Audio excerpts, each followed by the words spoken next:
Bismillahirrahmanirrahim.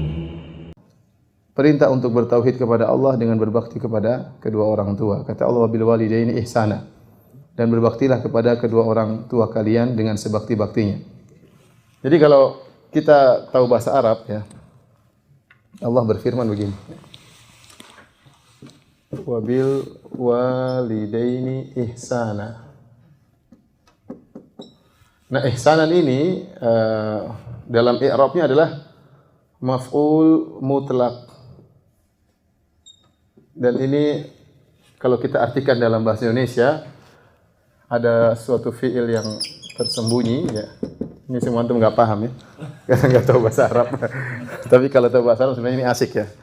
Intinya Allah menyuruh berbakti kepada kedua orang tua, bukan hanya sekedar berbakti, tapi kalau kita artikan bahasa Indonesia dengan sebakti-baktinya. Dengan sebakti-baktinya, dengan semaksimal mungkin. Bukan hanya sekedar berbakti saja. Terutama kapan? Terutama tatkala mencapai masa tua. Imma yablughanna indakal kibar, kata Allah, tatkala keduanya atau salah satunya telah mencapai masa tua. Di sini juga Allah menggunakan kalimat indaka. Artinya di sisimu.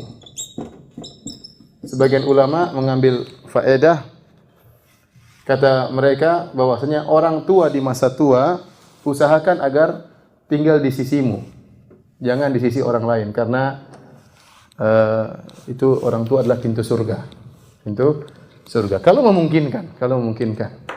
Terkadang tidak memungkinkan ya. Terkadang seorang ya, kalau orang tuanya di rumah bisa ribut sama istrinya, bisa ribut sama yang lainnya ya.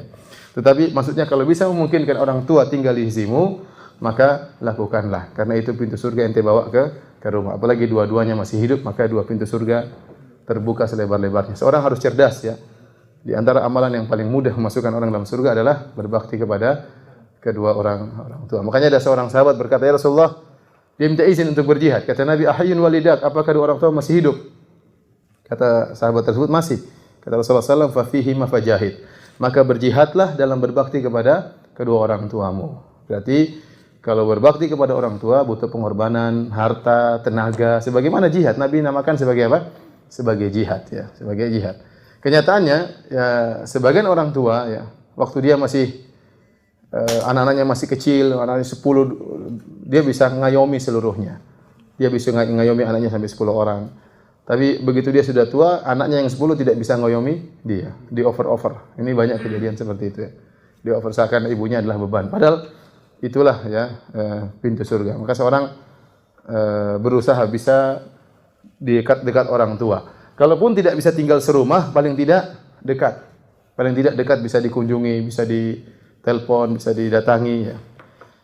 Kata Allah Subhanahu wa ta'ala, indakal kibar, tatkala al-kibar. Al-kibar itu berarti sudah tua ya. Ini artinya sudah tua. Sudah jompo lah. Kenapa? Karena waktu mereka masih muda, ya mereka saya rasa tidak begitu butuh dengan bantuan kita ya. Bahkan mereka sering memberikan kita, orang tua kalau beri hadiah kepada kita, ya, bahkan kita sudah besar mereka masih kasih hadiah. Tetapi yang paling utama, berbakti sangat besar pahalanya tatkala mereka sudah mencapai masa jompo. Dari sisi apa? Terkadang sudah di masa jompo mereka sudah tidak bisa bekerja, butuh perhatian khusus. Alhamdulillahi rabbil alamin.